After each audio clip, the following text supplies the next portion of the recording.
Hello and welcome to the You're an Asset podcast. I'm your host, Casey the Dollar, and on this podcast, we find out who is an asset in the financial industry and who is just an ass.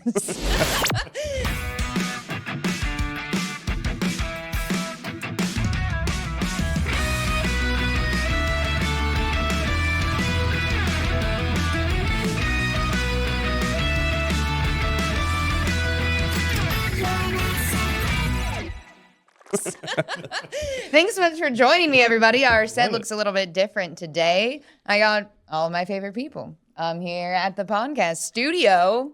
Ryan, John, McCall, what's up? Howdy. Hey. On today's episode, we're going to be doing a little FINRA check on some of your more well-known TikTokers who love to go live. A lot of people from Primerica going to be called out on the show today. And some other well-known names. We're going to drop all the tea in this episode and just get right into it. So our first person of the day is actually an author of a lot of books. I think she's on like 7. It's a lot. It's a lot of books. And we read 2 of them. And, thinking like, hey, it's a big name in the insurance industry. A lot of books on Amazon, a lot of ratings on Amazon. And our friend John here said, I'm going to do a little FINRA check. Hey, guys, did you know? We were like, oh, shit. Okay.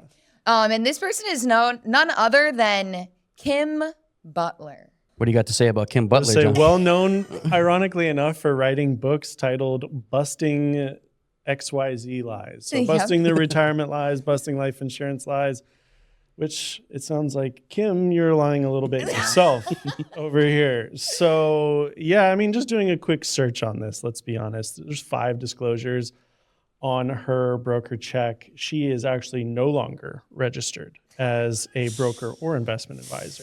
Ooh, Kim. Let's take a look. Let's take a deep dive and see what we've got here. The most recent one from 2021. Just selling unregistered securities. I think that's what it looks like a lot of these are. So she's offering failure to disclose compensation. Also, we've got a menagerie of different things here. She's got restitution of $11,400, another $2,000 civil settlements. I'm assuming a lot of these. This starting all the way back in 2016. And every couple of years, it looks like basically until 2021 when she was finally barred. Oh, wow. Okay. This is probably why she's writing books now. She's trying to still make a living, but she's like, I can't do it. But I'm like, I can't do it anymore here. I got to find a new way to do it. Absolutely. Oh my God. Well, and even from reading those books, right, it felt like a giant sales letter. Yeah. Oh yeah. In these books. So that's how they get you. They're like, look at, I'm about to give you the biggest jewel that you'll ever receive in your financial life. Ever.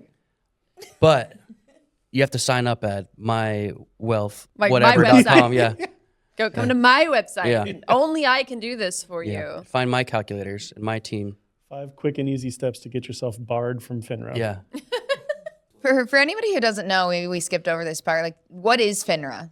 Yeah, so FINRA just being the ultimate regulatory authority for selling securities, right? So if you're going to go and take your Series 6 or your Series 7 in order for you to be able to offer mutual funds, be able to help people roll over their 401ks, things of that nature, or do variable life insurance for some people, you're going to need to get registered with FINRA.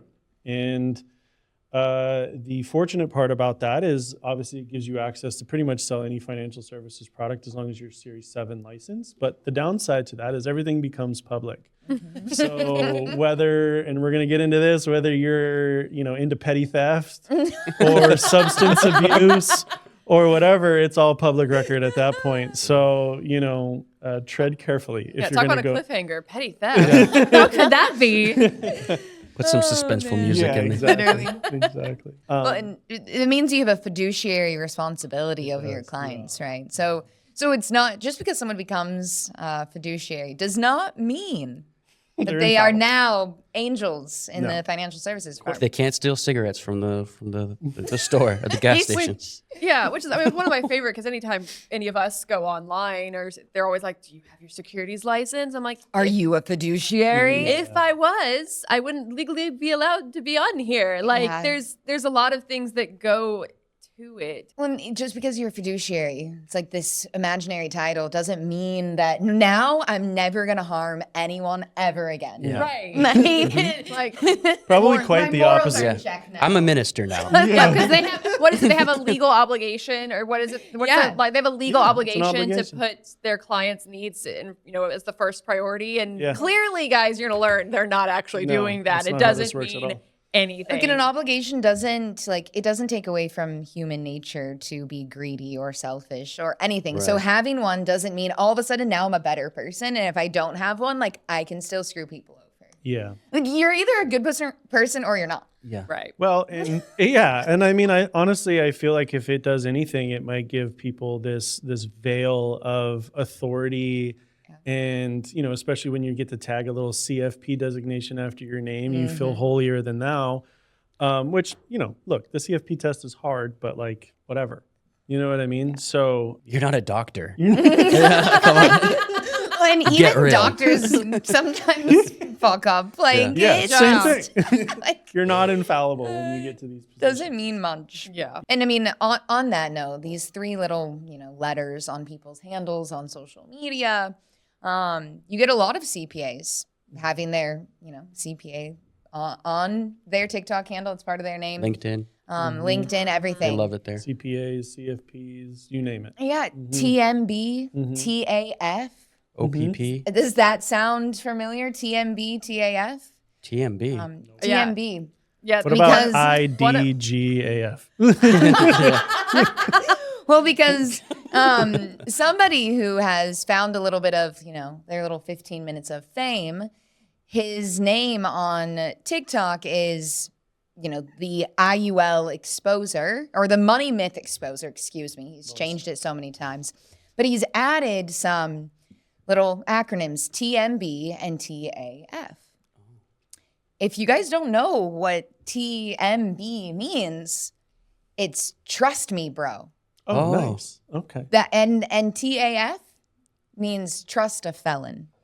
Oh. And he's literally online giving financial advice in a tank top. And he's got CPAs and CFPs backing him up. What's his name? Oh, that's Mr. Jonathan Aguilar. Oh, yeah, fun. Speaking Yeah. of petty theft. Speaking of, Wait a Yeah. minute. There's the cliffhanger, guys. What? I mean, someone literally asked him, like, what are all these things for? And he was like, trust me, bro. Trust Bro. a felon. Like, and he's dead serious. He's dead ass serious. Which I think goes to say, like, just because they have little, acronyms after their name doesn't mean those things actually mean anything. They Yeah. might look fancy when you have 6 of them, but some of them literally are trust a felon. Well, and aren't you kind of like making like the other acronyms mean nothing when you're making fun of them in a way? Like, yeah. It does cheapen it, yeah. it cheapens it. Like, now, like, you can tagline anything. Like, Well, and I think too, like, especially from their perspective, is talk about a holier than thou attitude as you get on their live, because they're literally on there 24/7. So I'm sure they're live right now, actually. But you get on there, and they're preaching about how the IUL is not in a client's best interest. But then if you're gonna brag about the fact that you're a felon, what are we doing here? You know Yeah, what I make mean? it Like, make it Listen to make you. sense. are we in favor of the client, or is this just a meme for us? You know what I mean? Yeah. so Jonathan Aguilar is on FINRA. Jonathan Aguilar is on FINRA from Primerica. So PFS Investments, for those of you that don't know, is just a pseudonym for Primerica. So if you look at his live, he'll have Primerica crossed out, which I guess technically is correct, because he, according to our broker check here, was removed from Primerica's employment list as of June or July, way to say actually, it. July of this year, for his activity on social media. So if you're uncompliant, so again, this is also a very good point. like if you're going to be, FINRA licensed and you're going to represent the securities community, like you can only say so many things on social media and remain compliant, which he was not. Which one of my favorite things that he says online, and he still does, right? But I'm sure this is one of the reasons he got kicked, is that your investment accounts, your brokerage account, your Roth IRA, which your Roth IRA, sure, but your investment accounts, not taxable. No, not taxable, guys. Like, Apparently. didn't you know? Yeah. You don't pay taxes on your Guys, investments. Google is free. There's what's capital gains. That's not real. That's No, never heard of it. never heard of it before. Short-term, long-term capital gains, no one's ever heard of it. No. What else is on there?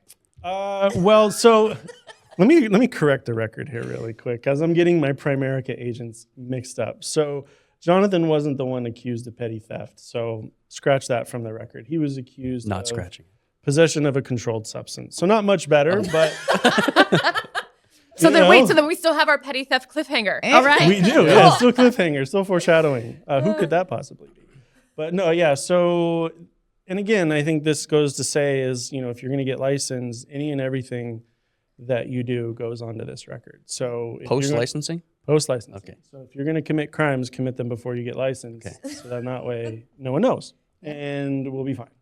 But yeah, so that pretty much, he has one criminal disclosure event, one termination disclosure event from Primerica, and then he has a judgment lien against him, which if we're looking into that would have occurred.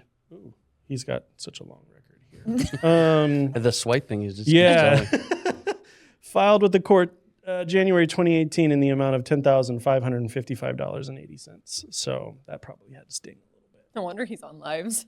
Yeah. Give me the galaxy. Give me Yeah. a galaxy. how many TikTok Send me the lives? roaring lion. Yeah. Yeah, how many TikTok lives do you have to do in order to make $11,000? We'll find out. Well, and what's the lien for? Like shady business or what? The lien. Okay, let me scroll back down. Sorry. It's okay. State of California Franchise Tax Board. So that would have been for taxes.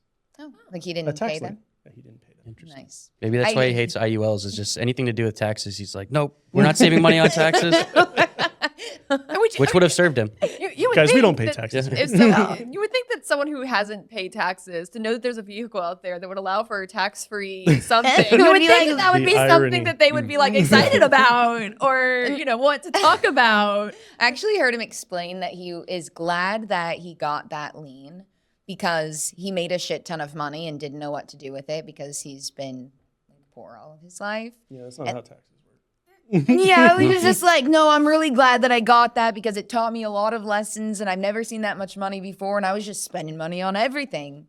And so it sounds like, I don't know, he spent all of his money and then didn't have money to pay his tax bills or what the hell did he do? But he tried to kind of look just like, oh no, it was a learning lesson and I made a shit ton of money, which That if you're gonna be in the financial world and you don't even know how to handle your own finances, not a good guys, look. red flag, red. Yeah. I mean, if this Flag. is self-employment tax, like $10,000, maybe we're talking like 60 grand, something like that. So what kills me is that then there's Michael Clark. And Michael Clark is literally a CFP. But he's also on FINRA with Primerica. Yep. And he's licensed with Primerica. PFS. I mean, that was the first, not a good look being with Primerica. Second, not good look is he sits on Jonathan's lives all day and backs up Jonathan. What kind of CPA is backing up a felon on social media, on Is TikTok? he a CPA or a CFP? CFP? CFP?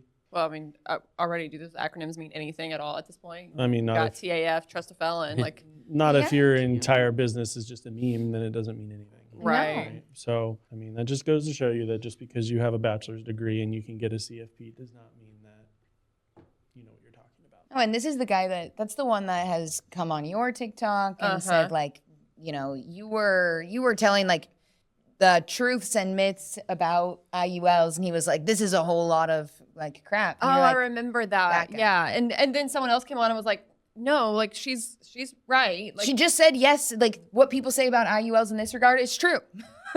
However, when you do it this way, it's not like that. You have to explain it.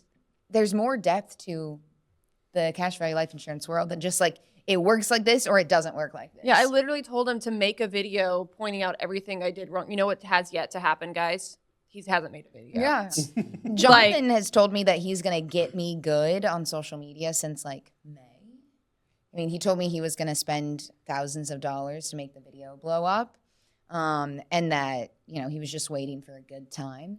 It's been no way. He's saving up his TikTok live pennies. That's right. Yeah. All those 100%. roses.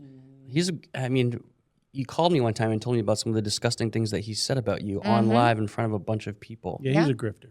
Yeah. Well, that's why. I mean, I actually hopped onto his live because he was slamming Casey, and I was like, whoa. We're gonna like debunk half the things that you were literally saying right now, and his whole spiel at that point was he just wanted to say the averages are wrong. The averages are wrong. I was like, because he's trying to say like, oh, like the average is 6%, like then it should be the average, but the average return or the actual return was something around like 4.5, right?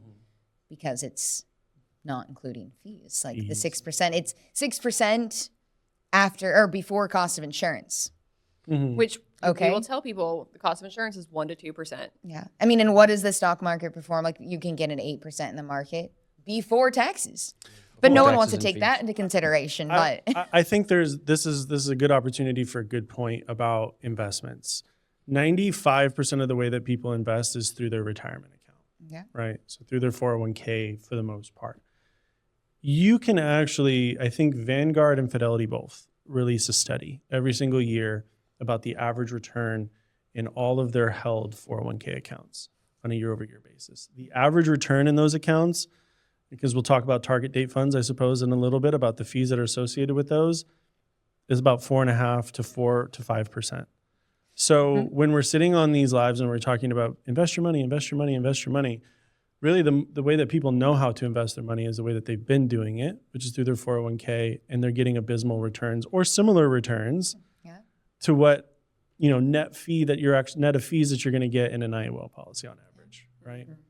And then you have to pay taxes on it. you still have to pay taxes. And then there's, it kills me. Yeah. It's just wild. It's wild. What are you going to say about target date funds? Well, I just think actually it's funny because I was just having a conversation with somebody yesterday about this, and he was asking me. I was thinking about putting my money into a target date fund. What is your opinion on target date funds? And it's very simple. A target date fund is a mutual fund that is comprised of more mutual funds. And what is the number one thing that's associated with mutual funds is fees, right? So you're going to have your front end sales charge that you get from the target date fund, and then all of the funds that are made up inside of this fund. So you're getting 2 layers of fees with these target date funds. And I wouldn't say, I'm not quoting the statistic, but it's a very large majority of 401k retirement accounts are invested in target date funds, which impacts how much ultimately you're going to get returned inside of these accounts. So Jonathan and his crew are in a very sticky situation because they're really telling people to put money into the market. However, they're Series 6 licensed, so they can't tell you outside of go buy a mutual fund where to put your money. So they can't tell you where to put your money. That's going to be beneficial for you. Yeah, and his whole thing was Roth IRAs and brokerage accounts. That's it. That was it. That's what he was saying. Is that where 6 and 7 sort of, like with 6 you can just say put it in a brokerage account, but with Series 7 you can say here's the investments within this? It's a good question. So the Series 6 allows you just to sell variable life insurance products, and will also allow you to sell mutual funds, things of that nature. There's a couple other things, but those are primarily the large things. Series 7 opens the door to everything. So if you wanted to buy Apple stock, I can make a recommendation for you to buy Apple stock. Also, things like rolling over 401k accounts. Most of the time that's going to require a Series 7 license in order for you to be able to do that. So again, most people, especially when you see that they're with Primerica, the only reason they're getting Series license is to sell variable products. That's not to say that they can't open up a brokerage account, but if all you see is PFS investments in here, then likelihood is that's probably what they're doing with it. I mean, McCall has firsthand experience about what they're trying to do. I mean, as of today, that episode hasn't come out yet, but by the time this is out yet, I'm sure that episode will be out. Oh, yes. But, Going behind the scenes, undercover. Yeah. Oh, you did? Oh, I did? Yeah. I didn't know. Yeah, we Oh, had her yeah. set up an appointment with a Primerica agent on Zoom. These are my favorite things. And Secret shoppers. we recorded the entire thing, and it was, 5 minutes in. So, selling life insurance is it's life-changing, Oh, just so you know.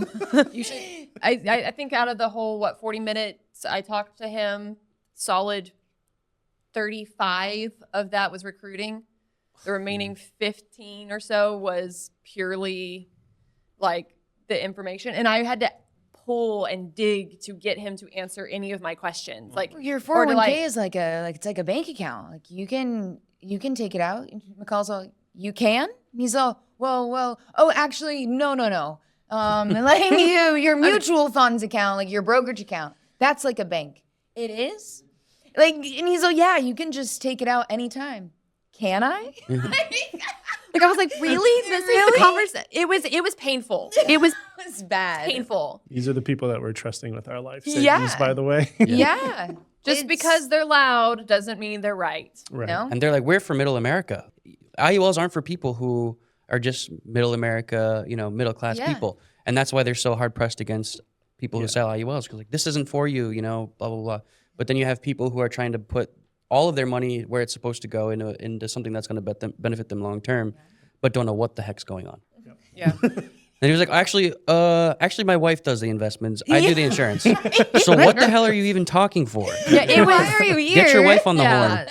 And like I was, that poor man. Like I was trying to play dumb too. I was like, if you only knew, like how I could destroy you right now. And then because I know we brought it up, and if you've listened to that episode, you're gonna be like, why are they saying this again? But again, Prime America sells term, and like their term policies are not good. No, they're the most expensive ones. They're the most expensive ones. They have they only have a terminal rider.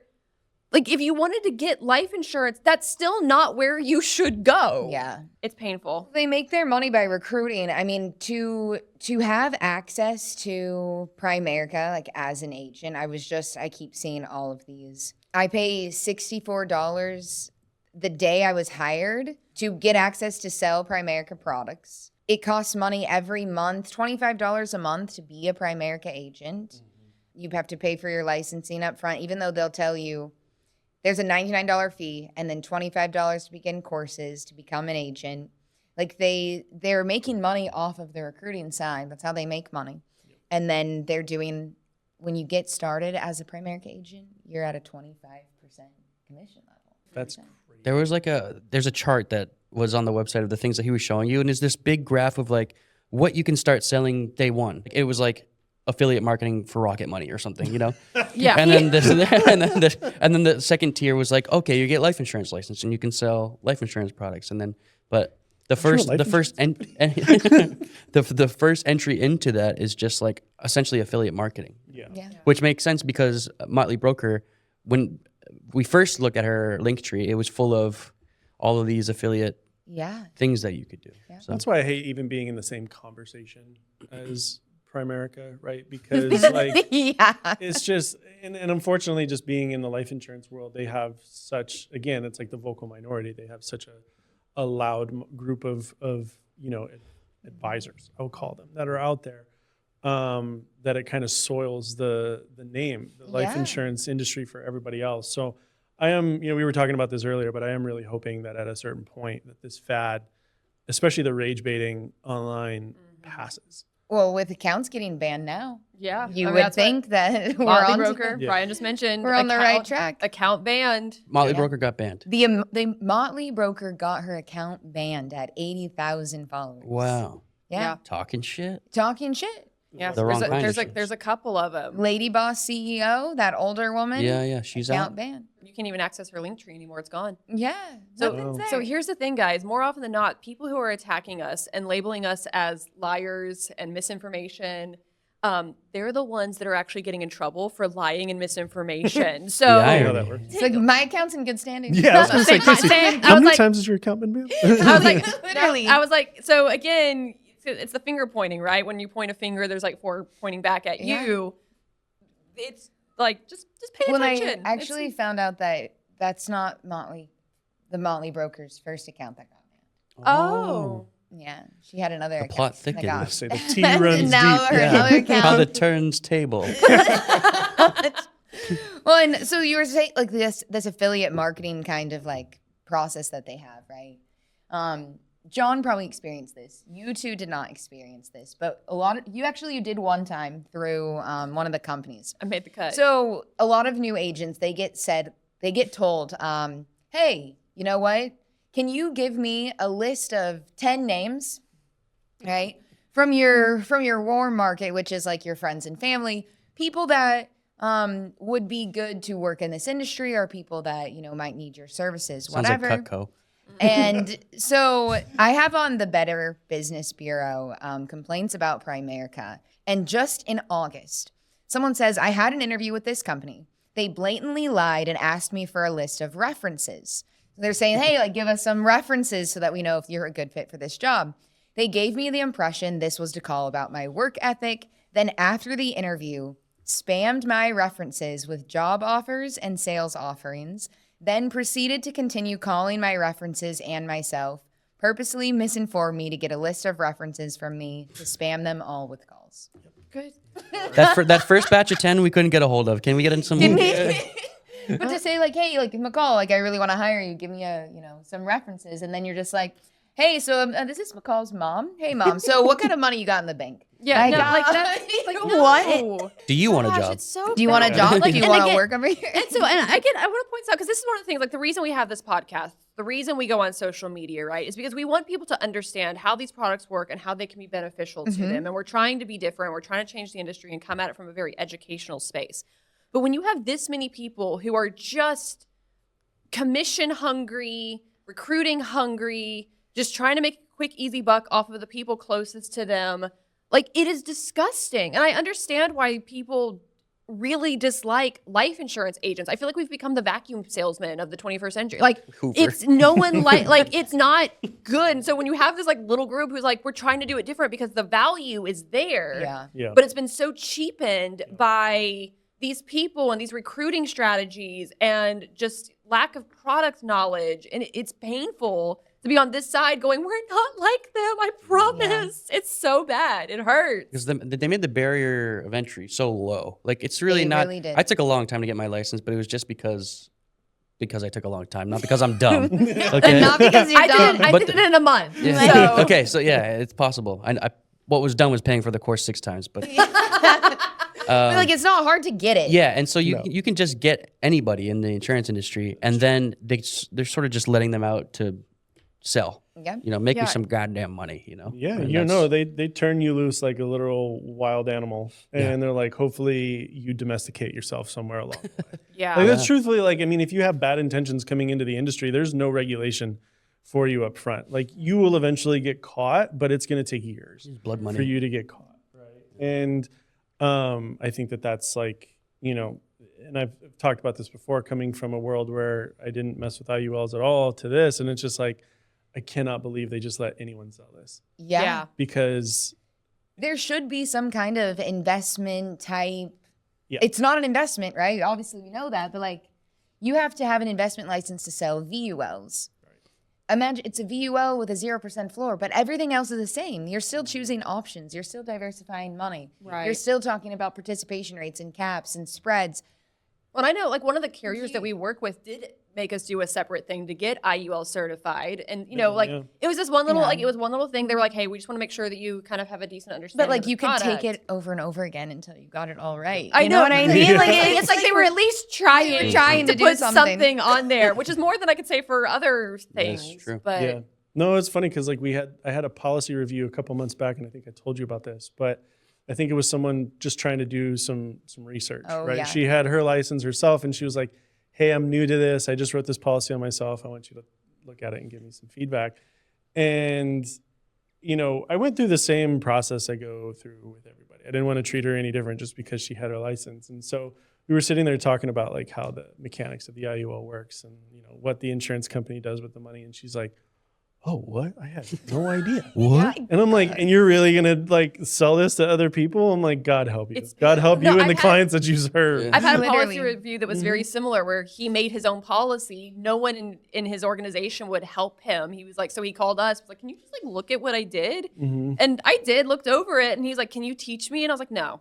My God. Like, I'm not sorry- getting paid for that, man. Like, I'm not like, I don't get anything from this. I'm sorry. Like, I'm Watch the sorry that you podcast, picked, yeah. I'm sorry that you, Literally. I'm sorry you picked a team that won't help you and is just focused on recruiting and not product knowledge and education. But like, I can't, unless you're paying me, I can't do this. Yeah.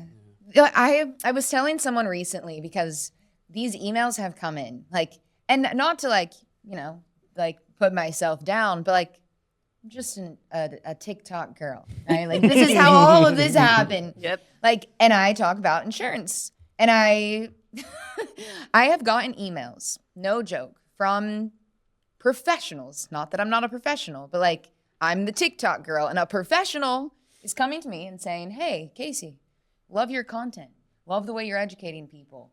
I have been the head guy of the IUL department for my company for the last 10, 15, 20 years. I've heard all of them. And I don't know what you know. Do you think that you could teach me? Because I'm in charge of training everyone in the department." Mm-hmm. So again, when we talk I'm about like- the Fatal lack of question. education Watch in the this podcast. industry. Podcast, like, how is that my responsibility? And they'll be like, "Oh, how did you learn this stuff?" I'm like, "I don't know. Fucking set it up like I would set it up for anybody that I cared about." Well, how would you learn about it? Like, other than going and playing with the software and being like, "Yeah, I'm gonna make a lot of money," or like, "Oh, look, my client's gonna make a lot of money." Yeah, I mean, it was Which one? yeah, I mean, it was reading fine print. It was asking questions, talking Yeah. to people within the carriers, asking them how they set them up. How did you do it for yourself? Like reading books. It's actually not hard to get the information. You It's just have not. to take the time to do it. Yeah.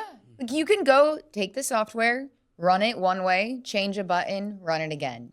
Change That's a what button, people don't do. run it again. No. They don't do that. Like, it's not that hard. Because their upline is like, okay, if they want to spend $250 a month, that means they get $250,000 worth of level death benefit. Sell. Go. Sell. yeah. Yeah. Which is, guys, that's not how you do it. Yeah, Just- that's, oh yeah. like, don't do Yeah. that. But yeah, and again, it's just lack of education, lack of information. It's painful. It's excruciating. I was telling McCall this. So I was talking to this girl wanted me to be on her podcast, and she's been with FFL for like 10 years. And like recently she got out because she was like, "Oh, like this place is not very good." Yeah, good job. And she tells me like, you know, she has some agents. She's been doing the whole recruiting thing, but she's trying to learn about IULs, does a lot of final expense, but thinks she has like a decent grasp on it. So she had somebody come to her and say, "Hey, can you help me restructure this? My friend who is a nurse, making decent money, wants to put a lump sum and some like $1,000 a month into the policy. The target premium is 18 grand. Okay, that's the amount of commission this agent was going to get. Already. So this person tells her, "Hey, you know, we need to restructure this. Let me help you." Restructures it, gets the target premium down to 7,000. You can also think of the target premium as 18 grand minimum, right? So she got it down to a $7,000 minimum. That agent took that illustration and said, "Well, now the target premium went down." And she was like, "Yeah, that's better for your friend." And she was like, "Never mind." And she basically looked her in the face and was like, "No, I'm going to screw my friend over. Oh my Like, thanks, God. but no thanks. Never mind." Ugh. Like, guys, we know what we're up against. I want everyone to know we know what we're up against in this industry. We understand why people think it's a scam. We understand why people think they don't work. We're not all the same. Yeah. And the people that are loudest about it being a scam, like, we still have our petty criminal. Like, Yeah, he's a Oh, felon. yeah, Who we is haven't he? even. Who's we he gonna haven't be? even- This we guy. haven't even talked about Uncle Tio. No. Who, wait, yet. I feel like at this point, because we've been talking a lot, who is? The petty. The petty theft. Petty theft. Mr. Uncle Tio. Mr. Uncle Uncle Tio Tio Raul. Raul Gamboa. Yeah. You know what's interesting about him? Like, side note, like, he posts all these videos and then he, like, deletes a bunch of them and just has, like, 3. And then he has, like, 15. And then he deletes all his other ones. And then he only has 3. Like, I don't know what that is about. Just But, like, covering his tracks. he's also had, like, multiple different Maybe he's trying to accounts. keep his account from getting banned. I'm pretty like sure Motley Crue and is what's happening. Lady He was Boss. live just now, like, when we got before we got on here. He's another one of those. I that's joined live. one of his lives one time. It was so not memorable that I don't even remember what he was saying. But I was eating a sandwich and I was just like, no, it's bullshit. And I said it, and he was like, and then he sent me a request to join the live, and I was like, okay, and I joined it. He's like, wow, bro, you're the first person that's actually joined. Like, you're not too chicken or whatever. I'm like, yeah, like my mouth is full of pastrami, but what? Like, what do you want? What do you want? And you know, he's like, my whole thing is that investment and life insurance should be separate. That's like their big thing. I'm like, okay, if you want to do it that way, fine. That's okay. Well, that's what when I hopped on the one with Jonathan. I mean, it was the same thing. He was like, "How are you? Like, how does she have the balls to be on here and no one else does?" I'm like, because they're not wasting their time. I decided I was fine wasting my time today. But one of the things that they said was like, well, what happens if your client wants death benefit? I was like, then I get them a term policy. Like, it doesn't have to put all of my eggs in the one basket IUL. So Right. it's just they don't know how to think outside of the box. And then to they take care tell of you like, people. no, you're not going to do that, and you were like, what do you mean? Like, yes, I am going to do that. I do what I'm I want. currently doing that for myself. Aren't you? Like, yeah. If my client wants $1 million of death benefit, I'm not going to give them $1 million IUL unless they can pay $5,000 a month, because then that would be their minimum death benefit. Well, it's Like, because Ryan just said like that's what you did for yourself. yeah, That's literally what I did that. for myself. I have like, a term and an IUL for additional death. Like, Ryan, do you have a term too? I don't have a term. You don't have no. a term. You just have the but like idea. you don't put all the eggs I in don't one have a term. basket. I don't have a And it's like they were like, "What do you do with?" And I was like, "It's not that hard. It's not rocket science. You take care of the needs and still give your clients cash value accumulation. It's guys." But a lot of people don't want term insurance because like, what are you throwing your money away for the next 30 years to not get any of it back? And Well, be you would like, if it was a I beat you, insurance company. Yeah. I'm still alive. Well, if it- like, and if no, it's a- you lost. Yeah. well, if it's a Primerica term, then yeah, because there is no convertibility. Well, yeah, but That was a big argument too. They were like, it's 35-year term, and then it automatically renews after the 35 years. Yeah, how much? I'm like, how expensive is That's that what I'm gonna gonna say. be? Like, and keep the same rate. I highly doubt that, because Yeah. then it's just That's- permanent coverage. That's you know? the same with Northwestern Mutual. So they have a term product called T80 that starts incredibly cheap. So if you're ever getting term from Northwestern Mutual, especially from a younger advisor, that's probably what you're getting. And just know that after you turn 70 years old, that shit's going to be like $12,000 a month. and it's for going that to kind of automatically renew. So all of a sudden, people are getting drafted Yeah. and then going, "What the? Well, they're There's gonna, that. No they're gonna- idea. they'll get a notice that says, hey, you know, if you want to continue your policy, you'll have the option to do that. But by the way, it's going to be 200 times what you were paying before. we'll give it do to you you. want it? Yeah. And of course, when you're 70, like that's about the time where you're really considering some life expectancy things, and like by that point, it's so expensive. Well, I think even with all the BrokerCheck stuff, right? Like, I think the point isn't necessary. I mean, it kind of is to put people on blast, but I think it's also for the people that are listening. It's like, know who you're talking to, right? Like, do your own research. Right? Is he wearing a wife beater? I mean, but like literally every time, like you gotta be kidding me. Like, and again, I've said this before, and I'll say it again. If they have the time to be on live Oh, yeah. 24/7, then that means they're not busy taking care of clients. That's 1,000%. Which, like, guys, we don't have time to be on live 24/7. It's why we're not on there, because you know what? We're taking care of our clients.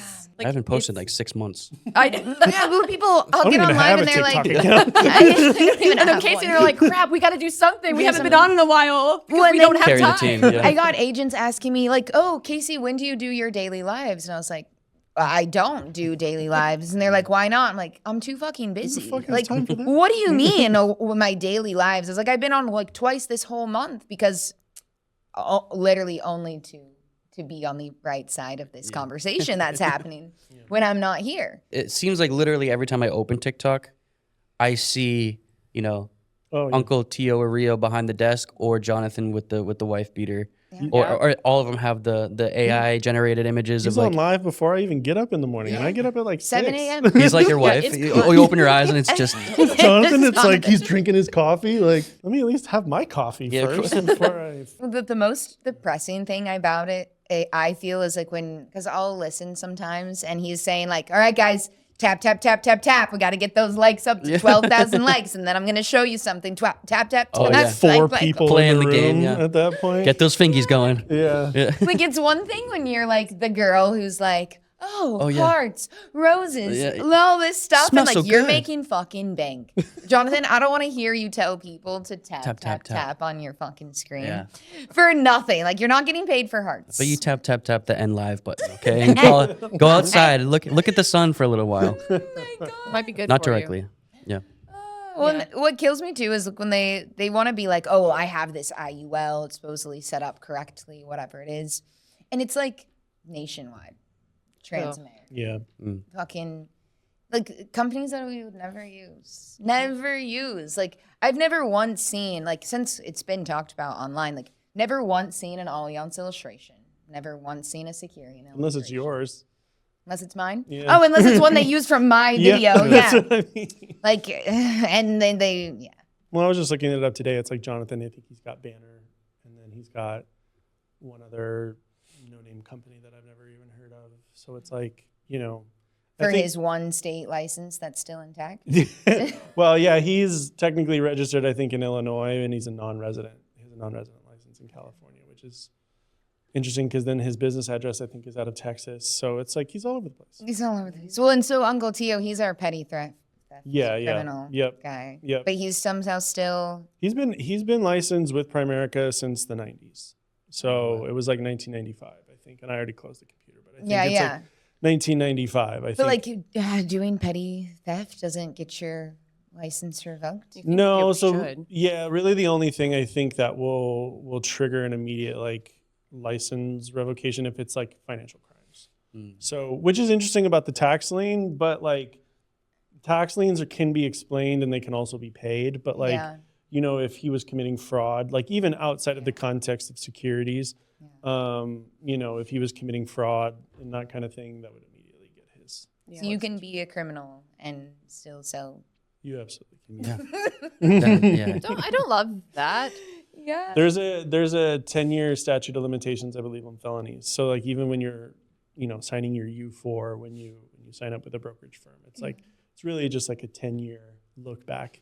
So if you were a wild one back in the 90s and the 80s, then oh well. Oh well, it's Which fine. one? You can manage people's money. Yeah. Yeah. That was one of Jonathan's, his little minions came to his defense and said, well, how can you sell life insurance if you're a criminal? Like, what do you mean? And clearly you There's can. so many people on there that'll be like, no, he's not a felon. He doesn't have his license. I'm like, I have a video of a screenshot that I took where he says, yes, this is exactly who I am. Like he's not trying to hide it. And they're like, you're lying. I was like, how? It's he's those are his words. Yeah. He said that, and I'm the liar. And I don't like. Obviously, McCall. So something so interesting about taking that angle and marketing in a financial services like industry. It's like, who is your target market? Other criminals? Like, are we just trying to make? I mean, granted, like you know, criminals I guess need financial help too, but Yeah. like. But I don't can't know get that I life want that to be my insurance. target market. You know Yeah. what I mean? Like, Trying to rally the gang, you know? Well, I'll say it's been interesting though. In three seasons of this podcast, the amount of people that we've called out, and now we can like actually even check it, and like it's getting juicy. I'm loving this. Yeah. I love the fact that we're able to be like, no, everything that we said, now we're just gonna back up even further. well, I think it would be probably pretty cool if we could put like the link to BrokerCheck in the podcast description and stuff like that, so that Like- way people can do their own research. Because, you know, I think that was like one of the first things I was on Kim Butler, ironically enough. Well, that was like one of the first things I did when I joined the team was just like, okay, like who the fuck's book are we reading right now? And it's like, and I just wish more people did that Yeah. because if you're gonna take a financial advice for people, like make sure that they're like Yeah. a good person. Yeah, like guys, your money's not something to mess around with. No. And this is why we also get so frustrated when people are like, yeah, I have this IUL and I got it from my brother's sister's cousin's friend down the road because I was just trying to help them. I'm like, it's your money. These are not where you just like, oh yeah, sure, I'll help you. Like these are contracts, they're commitments, they're permanent. Like it's your money. Don't mess around with it. Do your research, learn your things. I had a client who was working, he had a bunch of Northwestern Mutual policies, okay?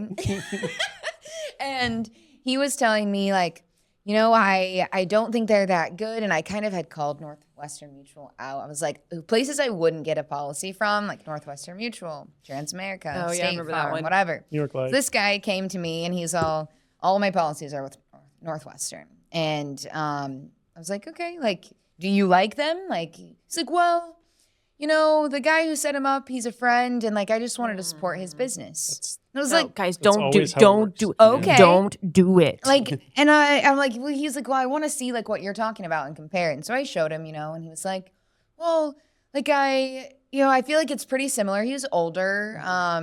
They had already had the policies for so long, and he really wasn't trying to put much into it between him and his wife. And it really wasn't a cash value thing. Like, it was just to grow the money. Yeah. He was like, well, these ones have guarantees and the IUL is a bit more flexible. I'm like, totally understand. He was like, but I want to support your business too. And I'm like, Stop it. you don't have to throw money at me. Like, I don't want your money just because like you took my time. That's fine. You got your answers. That's all I want. And he goes, yeah, I just like feel bad. Like, you know, like, listen, I'll take it. Yeah, you want to give me your money? I'll take it. Yeah. But like, that's not a good reason. I'll take a pity paycheck. Yeah.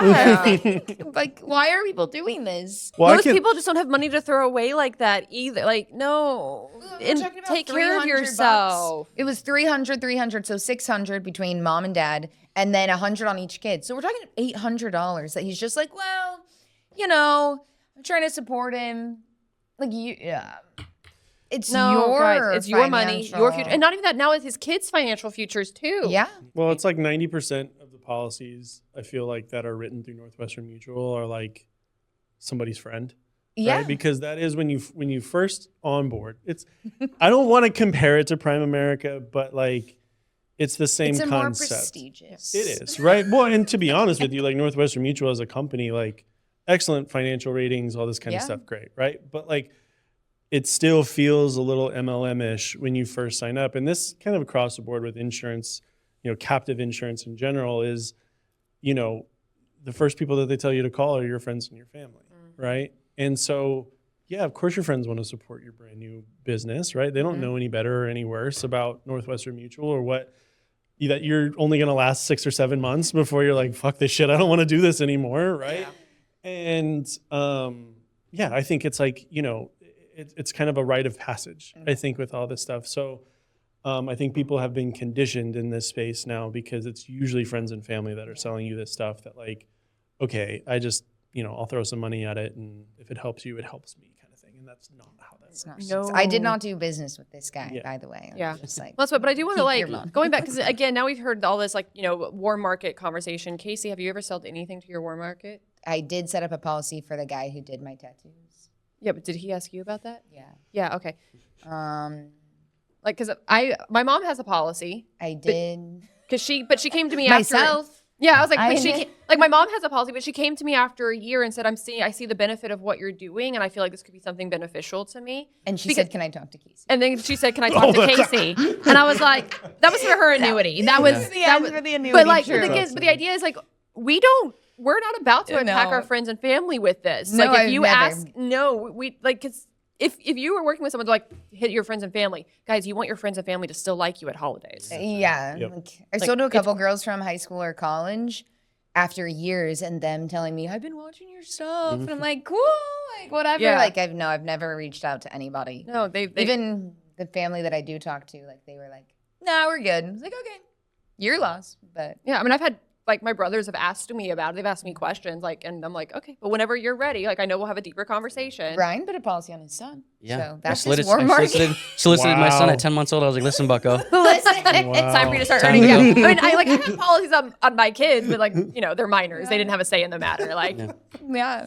But You I mean, didn't- my wife has listened to me talk about this, take meetings at home for the last 3 years. She hasn't gone. She can recite my whole, you know, the whole presentation. Yeah. But she Just doesn't have an IOL. She's like, and I think it's really just because Hey, it's me. my husband doesn't have one either. Like, yeah. But the thing, like, and eventually, you know, that eventually they'll be like, actually, maybe I do want. oh, he's told me this. I need to get one of those. I'm like, yeah, you do. Yeah, like, yeah. My partner literally was like, hey, I think I need to get something. I was like, Yeah. all right, let's go. Like, Like- and same thing. Been listening to me talk about these for I think years. this brings up a good point about like sales tactics just in general, because like most of the time when you sit down with a life insurance agent, they're like shoving it down your throat by the 10th minute in.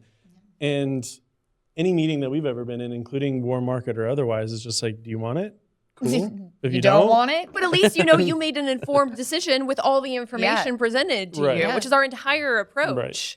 It's like I want you to know what you're either agreeing to or disagreeing to. But I don't want you to just assume based off of TikToks with felons. Well, I think that all of you guys have probably heard me say to a client at some point, like, well, are you sure? Yeah, I know John's gonna be like, Casey, shut the fuck up. Like, he wants it. And I'm like, are you sure you want that? Like, are you sure you don't want to do something else? People love that, though. Yeah. Like, they love it. They're like, wow, you're not trying to force it on me. Like, Yep.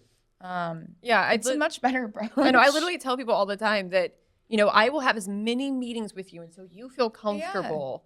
And then you're going to be the one that tells me I'm ready to do an application. Because nobody's going to go to their friends and be like, guess what? This guy shoved a policy down my throat. You should talk to him. They're going to be like, this person, like, sat with me so many times over and over again until I felt comfortable. Like, please, like, talk to whoever. Like, it's a much different experience. It's an experience you want to tell your friends about.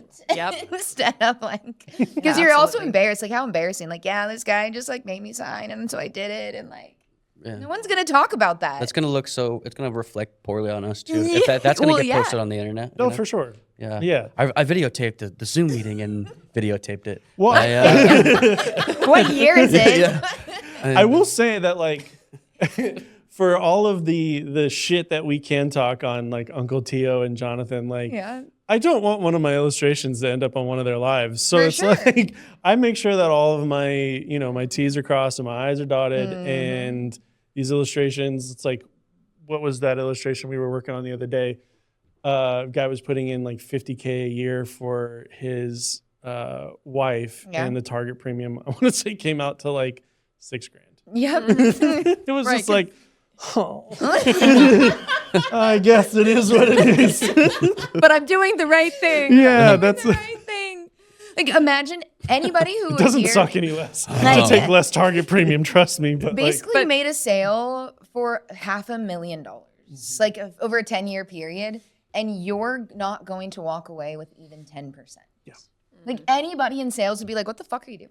Yeah, and they do. Are you They do even say getting that to us. paid for your time? Like, if you've listened to the whole season up until this point, you literally heard someone that's been in the industry for like 30 years tell me, Casey, are you making any money? Like, I know you- exactly who you're talking Yeah, about. like, are you okay? And I'm like, I'm fine. He goes, because I see your statements coming. It's not looking Casey, you don't like to good." make money, do you? I don't like to make money. No, not at all. Well, and I'm surprised because, like, a lot of people's talk tracks is predicated around what they make on a particular policy. But I feel like there's so many lies that are involved with that, because I can't tell you how many times I've said, like, we're paid based upon target premium.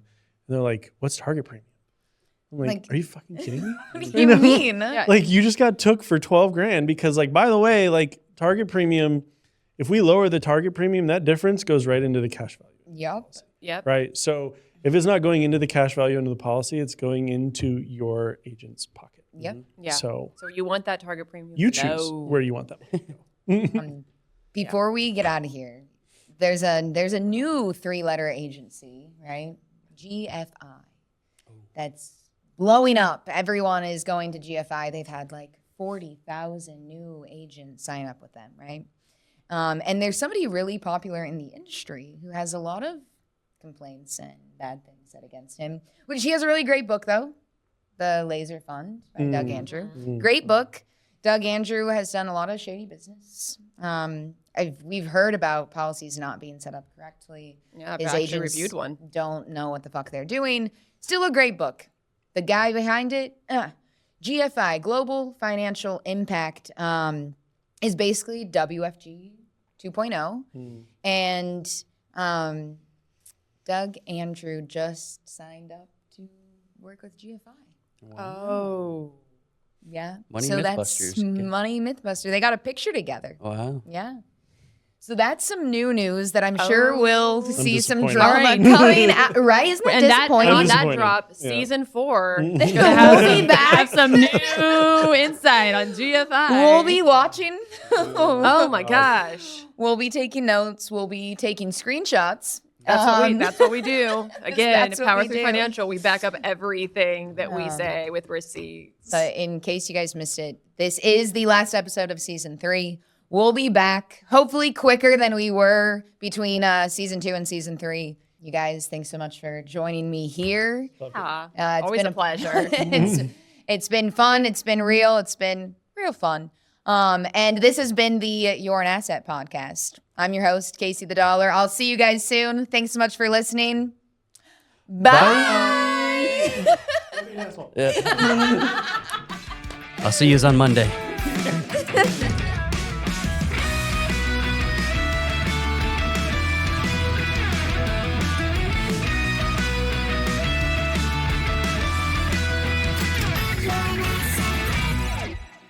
The You're an Asset podcast is not giving financial advice. We are not licensed financial advisors, and our licensing is strictly in insurance products. The information that we talk about is specific to the products that we work with. We cannot guarantee that other agents will have the same product features that we discuss on the show.